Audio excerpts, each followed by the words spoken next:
I'm Joel McCower here in Green Biz Studio with Dennis Hayes, longtime friend, a founder of Earth Day, president of the Bullitt Foundation, and the developer of the Bullitt Center, an iconic building in Capitol Hill in Seattle that's been acclaimed, it's been written up, it's been toured, everybody sort of is looking at this as what's possible in a building. I want to ask you, it's been 4 years since this building's been up. How's it going? You know, whenever you have a project that is cutting edge and a reach project and it actually meets your expectations, I mean, you know, that doesn't happen that often. In this case, it not only met our expectations and exceeded them, it met and exceeded our hopes. I mean, it's about 25% better in area after area in terms of performance than we expected it to be. It was magnificent design team. It was constructed meticulously by people that we persuaded needed to be craftsmen with no opportunity for error. And the tenants in it have, I mean, they are not, this is not Greenpeace and the Sierra Club, it's Sonos, acoustical manufacturers, it's Intentional Futures, doing stuff like augmented reality there.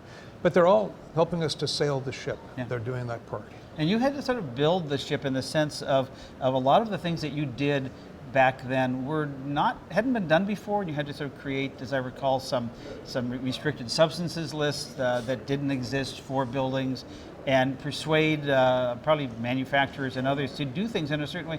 Is that completely different now? If you were to build this building again, would that be a very different exercise? Oh yeah, we put a person year into keeping 364 things that are toxic, carcinogenic, mutagenic, endocrine disrupting out of the building.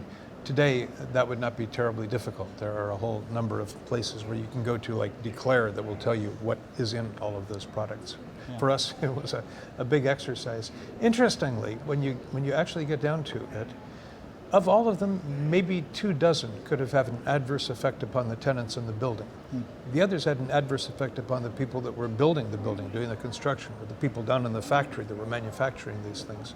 But we decided we didn't just care about our tenants, we were trying to do something that was good for the world. Yeah. And it also helps, I think part of the success, at least maybe a small part, has to do with behavioral change that the building incents in terms of getting people to act in certain ways that will allow the building to be as efficient as possible. I love, for example, the irresistible staircase, which is this stunning stairway in the front of the building that has views at every level that encourages and invites and inspires people to take the stairs. There is an elevator. It's off to the side, and if you need it or want it. Is that part of what's made the building more efficient? Well, I'm glad you focused on that one, because that was actually one of my contributions to the building. I even branded the irresistible stairway. I'm just upset whenever you walk into an office building, what you see is a bank of elevators. And somewhere there's probably a door, and you go through the door to get to the staircase, and it's dark, and it smells a little bit, and if you're a woman, you may feel uncomfortable. And you worry about whether you'll be able to get back out. Yeah, you go up there, you go 3 stories and find a locked door, come back down, go in the elevators. So in our case, you enter through the front door, and there is this tunnel of light that kind of draws you up. And there's a door that you have to pass through to get to the elevator. It's got a pressure plate. If you're in a wheelchair, there's absolutely no problem for ADA, or if you've got a heavy load. But almost, it's more than 90% of our traffic uses the staircase. Right. And then, and I should say, what that's about is it saves a little bit of energy, but we got a super efficient regenerating elevator that generates some energy when it comes down, uses it more when it's going up. But what it does is it makes people healthy. I sometimes when I'm standing up with the tour of the building, I will show them my favorite metric, which is my waist is, the notches on my belt are in 2 inches from where they were 4 years ago, just from the exercise of the elevator and walking to work each morning. Yeah, and not to stay too much on bodily themes, but the bathrooms are pretty interesting too, in terms of how they operate in relation to the people. Yeah, we have a foam flush toilet. So if you have a low flush toilet, you sit down there, you do your business, you get up to leave, the toilet knows that you're leaving and it flushes it. It puts about, if you've got a really good one, about 1.2 gallons down in a surge of water that sends microorganisms up into the atmosphere and sends it all off down to a sewage treatment plant someplace. We have a foam flush toilet that notices when you sit down, begins to generate foam, it covers the sort of funnel that goes down to the hole that runs down to our composters. And the big lifestyle change, arguably the biggest lifestyle change we're encouraging in the building, is you really want that foam to cover the entire thing, which takes maybe 45 seconds. or else you leave some skid marks behind it. But it, again, the metric, 1.2 gallons with a really good low flush toilet, about 3/4 of a cup of water per flush for our foam toilet. I have to say, I do like the idea of a toilet that foams at the mouth, just waiting for your arrival. So, you've done this building. It's been written up all over the place. It's received many awards. You're talking about it here at Verges. You've talked about it at many conferences. Are you going to build another one? Well, you know, I having spent a career as an environmental zealot, I didn't expect to be a real estate developer in my aging years. If we had enough money, I would just kind of love to, because there are things we've learned in this building. I mean, for one thing, it turns out it's most attractive to high technology companies.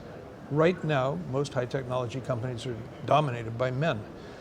We've got women's toilets, we've got men's toilets, but if mostly what you have is men, we're having to empty those composters much more frequently. It's been 4 years, we've still not emptied a single compost bin for a woman's toilet.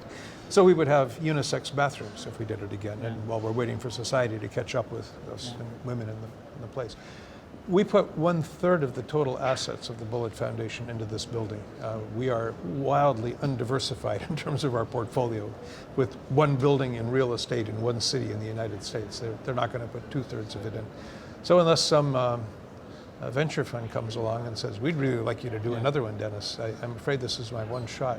But if I only got one shot, I'm only going to have one granddaughter. I'm really happy with the one I got. Yeah. I've only got this one building, and it's the one I want. Well, I haven't met your granddaughter, but it's a damn good building shot, and congratulations on it's not just getting it built, but the success it's shown in the way that it is paved for buildings to come. Dennis Hayes. And let me say one final thing, just Okay. type this up. Yeah. Also, we've got a building management firm that brings in the engineering and keeps everything on track, that manages about 25 buildings in Seattle. It says that we have the highest return on investment of any building that they manage. Yeah. So this is something where the actual cost of doing all of this stuff was somewhat lower than the median cost of high Class A office space in Seattle. It's important to say to Verge, this makes economic sense as well as saving the world. Absolutely. Great. Dennis, thanks so much. Joel, pleasure.